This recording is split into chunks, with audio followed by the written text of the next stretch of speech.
प्यारे विद्यार्थियों, मैं Jagdish Prasad देवटिया, physics lecturer GPS. आज हम अध्ययन करेंगे अध्याय 11 किरण प्रकाशिकी में। टॉपिक है रेखीय आवर्धन। कौन सा टॉपिक? रेखीय आवर्धन का अध्ययन करेंगे हम। अब आवर्धन क्या है? हमने दर्पण से प्रतिबिंब निर्माण के किरण चित्र बनाए थे। एक अवतल दर्पण है। इस अवतल दर्पण में प्रतिबिंब लिया हमने, ये इसका फोकस, ये वक्रता के अंदर C। तो जब हम बिंब को वक्रता के अंदर और यहां अनंत के बीच रखते हैं तो इसका जो प्रतिबिंब है वो C और F के बीच बनेगा। यदि हम बिंब को ध्रुव की ओर खिसकाते हैं तो इसका प्रतिबिंब बड़ा बनेगा। अब ये तो है अपने पास बिंब की साइज और ये है प्रतिबिंब की साइज। यहां इस बिंब का ये प्रतिबिंब छोटा बन रहा है, यहां इस बिंब का ये प्रतिबिंब बड़ा बन रहा है। तो यहां जो प्रतिबिंब है वो छोटा बन रहा है, लेकिन कितना छोटा बन रहा है? यहां प्रतिबिंब बड़ा बन रहा है, लेकिन कितने गुना बड़ा बन रहा है? मान लीजिए ये इससे आधा बन रहा है, 1/2 गुना बन रहा है। इससे ये बड़ा बन रहा है, मान लीजिए ये 3 गुना बड़ा बन रहा है। तो ये जो गुणांक राशि आएगी, 1 गुना, 3 गुना, 4 गुना, 5 गुना, जो भी ये प्रतिबिंब बन रहा है, उस गुणांक राशि को हम क्या कहेंगे? आवर्धन कहेंगे। वो गुणांक राशि है, वो दर्पण के लिए रेखीय आवर्धन का मान होगा। तो आवर्धन है वो एक गुणांक राशि है, इसमें प्रतिबिंब है वो कितना बड़ा या छोटा बन रहा है। तो वो 2 गुना, 3 गुना, 4 गुना जितना छोटा या बड़ा बनेगा उसको हम कहेंगे आवर्धन कहेंगे। इसको हम m से प्रदर्शित करते हैं, स्मॉल m से। रेखीय आवर्धन को अनुप्रस्थ आवर्धन भी कहा जाता है। इसका दूसरा नाम ये अनुप्रस्थ आवर्धन है, क्योंकि ये मुख्य अक्ष है और इस मुख्य अक्ष के ऊपर की ऊंचाई और मुख्य अक्ष के नीचे की ऊंचाई, तो इसे मुख्य अक्ष के ऊपर की जो ऊंचाई है, नीचे की ऊंचाई है, तो ये जो ऊंचाइयां हैं वो इस मुख्य अक्ष के अनुप्रस्थ हैं। दोनों ऊंचाई क्या है? मुख्य अक्ष के अनुप्रस्थ है, इसलिए हम इसको क्या कहेंगे? दूसरा नाम अनुप्रस्थ आवर्धन भी कहते हैं। अब आवर्धन की परिभाषा, तो आवर्धन किसे कहेंगे? रेखीय आवर्धन बराबर होता है प्रतिबिंब की ऊंचाई। ये जैसे अपने पास प्रतिबिंब था, इसकी ऊंचाई को हम h' से प्रदर्शित करते हैं, बट्टे बिंब की ऊंचाई। ये अपने पास बिंब था, इसको हम h से प्रदर्शित करेंगे। तो ये प्रतिबिंब है वो बिंब से कितना गुना बड़ा बना, तो प्रतिबिंब की ऊंचाई में बिंब की ऊंचाई का भाग देंगे। तो परिभाषा बनेगी प्रतिबिंब की ऊंचाई और बिंब की ऊंचाई के अनुपात को क्या कहेंगे? रेखीय आवर्धन कहते हैं। अब रेखीय आवर्धन है वो 2 राशियों का अनुपात हो गया, समान राशियों का, ऊंचाई और ये भी ऊंचाई, 2 राशियों का समान, 2 राशियों का अनुपात है। और आपको पता ही है कि अनुपात है वो एक मात्रकहीन राशि होती है, इसलिए रेखीय आवर्धन क्या है? मात्रकहीन है। जो मात्रकहीन है वो क्या होगी? विमाहीन होगी। इसकी कोई डायरेक्शन नहीं होती है, कोई दिशा नहीं है, इसलिए ये कैसी राशि है? अदिश राशि है। तो रेखीय आवर्धन कैसी राशि होगी? मात्रकहीन, विमाहीन और अदिश राशि। मात्रकहीन, विमाहीन और अदिश राशि है। दूसरा पॉइंट, रेखीय आवर्धन का मान 1 से ज्यादा हो सकता है, 1 से कम हो सकता है, 1 के बराबर हो सकता है, परंतु इसका मान 0 नहीं होगा। रेखीय आवर्धन का मान 0 होने का तात्पर्य क्या हो गया? कि प्रतिबिंब की ऊंचाई 0, यानी प्रतिबिंब का निर्माण नहीं हो रहा है, तो फिर वहां रेखीय आवर्धन लेने का कोई औचित्य नहीं रहेगा। m का मान, रेखीय आवर्धन का मान 1 से ज्यादा, यानी प्रतिबिंब बिंब से बड़ा बन रहा है, तो उसका मान क्या होगा? 1 से ज्यादा होगा। जैसे ये बिंब और ये प्रतिबिंब। यहाँ रेखीय आवर्धन का मान 1 से ज्यादा होगा, यहाँ रेखीय आवर्धन का मान 1 से कम है। ये बिंब और ये प्रतिबिंब, यहाँ प्रतिबिंब छोटा है और बिंब बड़ा है, तो इसकी ऊंचाई कम होगी और इसकी ऊंचाई ज्यादा होगी, तो इसकी वैल्यू क्या आएगी? 1 से कम आएगी। m बराबर 1 जब बिंब और प्रतिबिंब दोनों की साइज बराबर हो, और आप जानते हो कि C पर बिंब रखा हुआ है तो उसका प्रतिबिंब कहाँ बनेगा? C पर ही, जो वास्तविक होता है, उल्टा होता है और वस्तु के बराबर होता है। तो बराबर का प्रतिबिंब एक तो यहाँ अपने पास अवतल दर्पण में बनता है, एक समतल दर्पण में पड़ता है। समतल दर्पण में भी बिंब है वो प्रतिबिंब है वो बिंब के बराबर बनेगा। तो यहाँ भी m का मान 1 होगा और समतल दर्पण के लिए भी आवर्धन का मान क्या होगा? 1 होगा। समतल दर्पण में हमेशा जो प्रतिबिंब है वो बराबर बनेगा, इसलिए समतल दर्पण के लिए आवर्धन का मान हमेशा क्या रहेगा? m = 1 रहेगा। अवतल दर्पण में जो प्रतिबिंब है वो बड़े भी बनते हैं, छोटे भी बनते हैं और बराबर भी बनते हैं। तो अवतल दर्पण में आवर्धन का मान 1 से बड़ा भी होगा, 1 से छोटा भी होगा, 1 के बराबर भी होगा। तीसरा था अपने पास उत्तल दर्पण। ये ध्रुव P, फोकस F, वक्रता के अंदर C। और आप जानते हो कि उत्तल दर्पण में जो प्रतिबिंब बनेंगे वो दर्पण के पीछे बनते हैं, P और F के बीच। कैसे? आभासी, सीधे और सदैव छोटे बनते। इसलिए यदि हम देखें तो उत्तल दर्पण के लिए आवर्धन m का मान सदैव क्या होगा? 1 से कम होगा। उत्तल दर्पण में आवर्धन क्या होगा? सदैव 1 से कम होगा। समतल दर्पण में आवर्धन क्या होगा? सदैव 1 होगा। और यहाँ अवतल दर्पण में m is greater than 1, m is less than 1 और m is equal to 1। अवतल दर्पण में आवर्धन के मान तीनों ही होंगे, 1 से ज्यादा, 1 से कम, 1 के बराबर। समतल दर्पण में आवर्धन हमेशा कितना रहेगा? 1 ही रहेगा। उत्तल दर्पण में आवर्धन का मान सदैव कितना होगा? 1 से कम होगा। तो ये तीनों दर्पणों की स्थिति हैं जिनके लिए आवर्धन के मान है। अब हम बात करते हैं यहाँ वास्तविक और आभासी प्रतिबिंबों के लिए आवर्धन कैसे होंगे। ये विशेष पॉइंट है बच्चों, इसको विशेष ध्यान रखना है। ये आपके न्यूमेरिकल के लिए बहुत ज़्यादा उपयोगी है। ध्यान रखें, वास्तविक प्रतिबिंबों के लिए आवर्धन कितना होगा? ऋणात्मक होगा। यानी आवर्धन का मान ऋणात्मक है, मीन्स वो प्रतिबिंब कैसे है? वास्तविक है। यदि आवर्धन का मान धनात्मक है, इसका मतलब वो प्रतिबिंब कैसे है? आभासी है। अब हम बात करते हैं कि कैसे ये धनात्मक और ऋणात्मक होंगे। तो वास्तविक जो प्रतिबिंब बनते हैं अपने पास, कौन से प्रतिबिंब? वास्तविक प्रतिबिंब। आप जानते होंगे कि वास्तविक प्रतिबिंब हमेशा कौन से दर्पण से बनेंगे? अवतल दर्पण से। कौन से दर्पण से? अवतल दर्पण से। ये अवतल दर्पण, ये इसका मुख्य अक्ष, ध्रुव P, फोकस F, वक्रता के अंदर C। इसमें मैंने आपको बताया था कि 5 स्थितियों में जो प्रतिबिंब है वो कैसे बनेंगे? वास्तविक। मान लीजिए कि बिंब है वो अनंत और C के बीच है, अनंत और C के बीच, तो इसका प्रतिबिंब कहाँ बनेगा? C और F के बीच बनेगा। कैसा बना?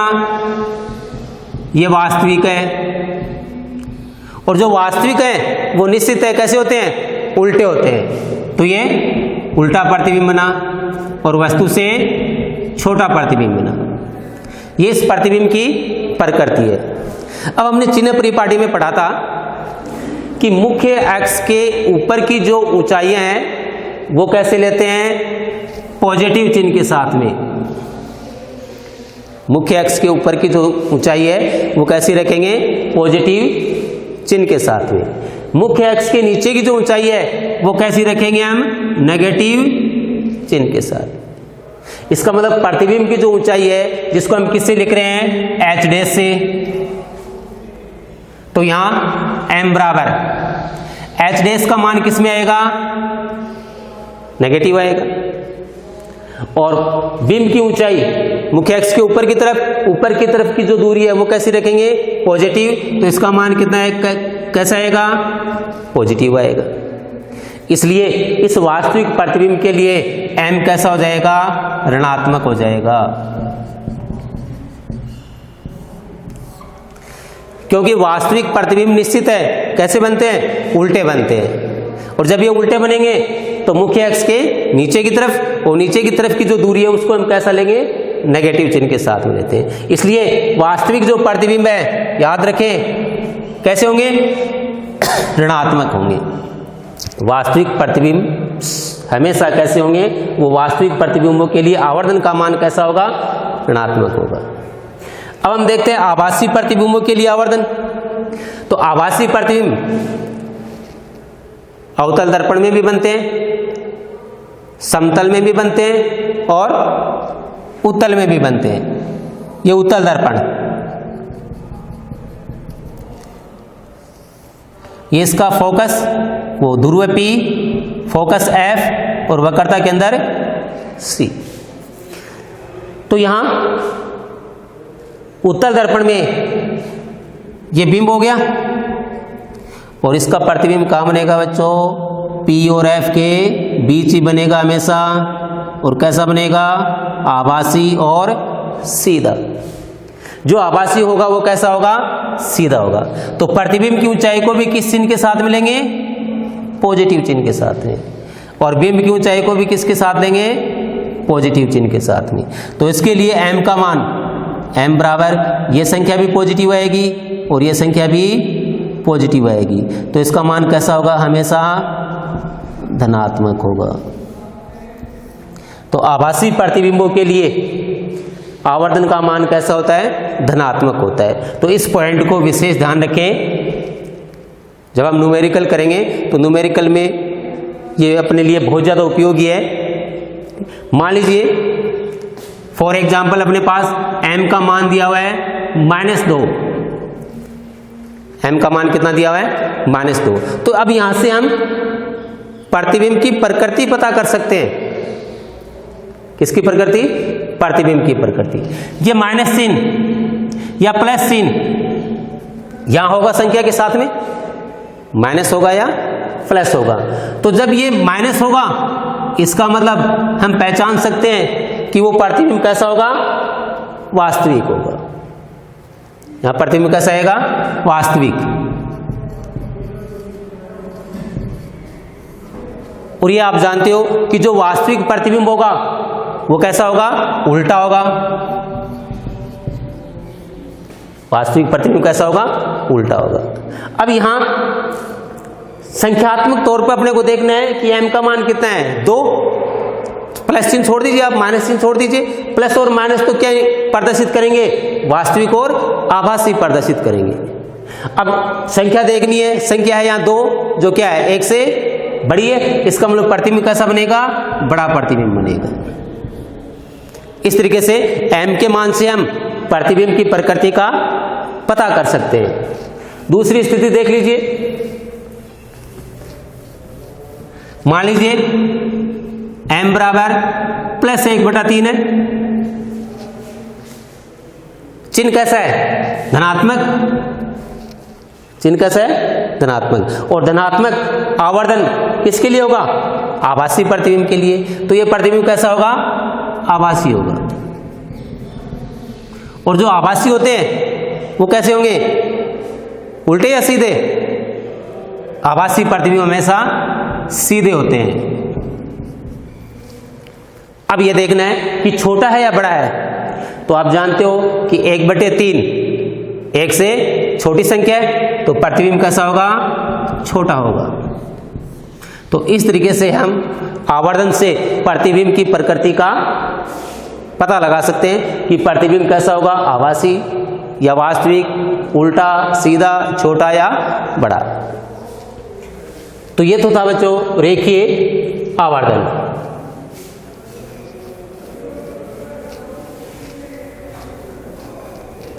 रेखीय आवर्धन लेंस में भी होता है और दर्पण में भी होता है। तो अब यहां दर्पण के लिए रेखीय आवर्धन का सूत्र व्युत्पन्न करेंगे। तो अगला टॉपिक अपने पास दर्पण के लिए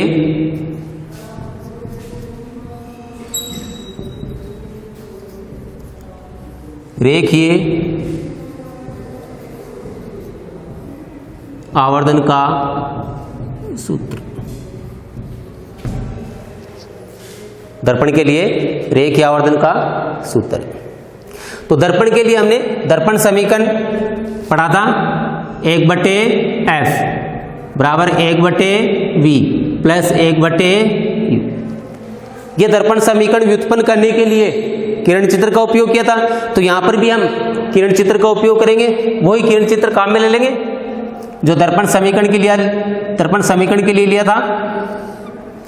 तो ये अवतल दर्पण, ये इसका मुख्य अक्ष, ध्रुव P,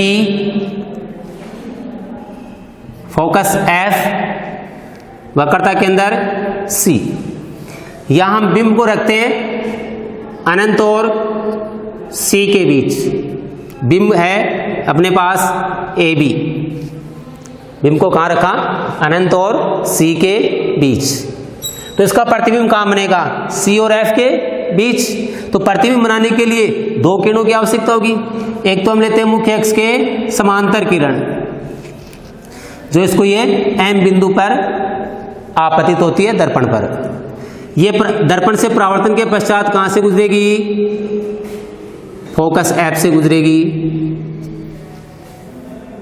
जो किरण दर्पण पर मुख्य अक्ष के समांतर आपतित होती है वो किरण दर्पण से परावर्तन के पश्चात कहां से गुजरेगी, फोकस F से गुजरेगी। दूसरी किरण जो ध्रुव पर आपतित होती है, सीधी ध्रुव पर आपतित होगी, मुख्य अक्ष के साथ जितना कोण बनाती है, ये किरण इतने कोण से क्या हो जाएगी, परावर्तित हो जाएगी। तो ये इस किरण का परावर्तन इधर हो गया। ये दोनों किरणें एक दूसरे को जहां प्रतिच्छेद करेंगी, कहां प्रतिच्छेद कर रही हैं, इस बिंदु पर। तो यहां इसका क्या बन जाएगा, ये प्रतिबिंब बन जाएगा। ये प्रतिबिंब A डैश B डैश। तो अवतल दर्पण से बिंब AB का प्रतिबिंब क्या बना, A डैश B डैश। अब हम आवर्धन के लिए सूत्र उत्पन्न करेंगे। तो पहले हम इसमें त्रिभुजों की समरूपता का नियम लागू करेंगे। त्रिभुज लेंगे, इसके अंदर त्रिभुज P A dash B dash, P A dash B dash. ये त्रिभुज समरूप है, कौन सा, P A B। दो त्रिभुज हो गए यहाँ, कौन कौन से, P A dash B dash. दूसरा त्रिभुज P A B। ये दोनों त्रिभुज कैसे, समरूप हैं। और आप जानते हो जब ये त्रिभुज समरूप होंगे तो इनकी संगत भुजाएं समानुपात में होंगी। तो इस त्रिभुज की भुजा कौन सी, A डैश B डैश, ये भुजा। इसकी संगत भुजा कौन सी है, AB। इसकी संगत भुजा कौन सी होगी, AB। बराबर होंगी इसकी भुजा P A डैश, और इस त्रिभुज की भुजा कौन सी होगी, PA। तो ये संगत भुजाएं कैसी होगी, समानुपात में होगी। अब यहां हम इन भुजाओं के मान देखते हैं। ये तो बिंब है, बिंब की ऊंचाई को किससे लिखते हैं, H से।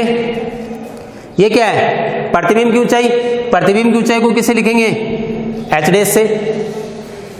ध्रुव से ये क्या है, बिंब, तो बिंब की दूरी को किससे लिखते हैं हम, U से।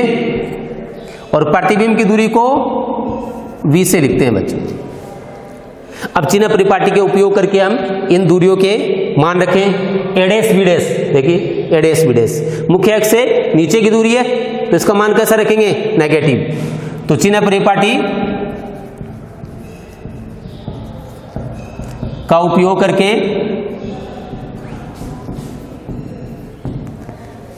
ए डैश बी डैश का मान क्या रखेंगे, minus h dash. A b मुख्य अक्ष से ऊपर की तरफ, ऊपर की दूरी है तो इसको क्या रखेंगे, एच, बराबर P A dash, P A dash किसकी दूरी है, प्रतिबिंब की दूरी। और प्रतिबिंब की दूरी को जानते हो किससे लिखते हैं, बी से। लेकिन ध्रुव से बाएं तरफ की दूरी है या आपतित किरण के विपरीत दिशा की दूरी है, उन दूरियों को हम किससे लिखेंगे, नेगेटिव चिन्ह के साथ। तो यह आएगा माइनस वी। और यहां बिंब की दूरी भी किससे होगी, माइनस वी। अब यह माइनस माइनस कैंसिल हो जाएगा और इस माइनस को हम इधर ट्रांसफर कर दें तो क्या बच जाएगा, एच डैश बट्टे एच बराबर वी बट्टे यू। और ये माइनस इधर ट्रांसफर कर दिया। और हम जानते हैं चूंकि आवर्धन, रेखीय आवर्धन m बराबर क्या होता है, एच डैश बट्टे एच। तो इस एच डैश बट्टे एच इसके स्थान पर क्या रख दें, m। इसलिए m बराबर क्या सूत्र बन गया, ये किसकी वैल्यू है, m की। तो यहां क्या रख दिया, इसकी जगह क्या रख दिया, m। तो m बराबर क्या सूत्र बन गया, माइनस v और बट्टे u।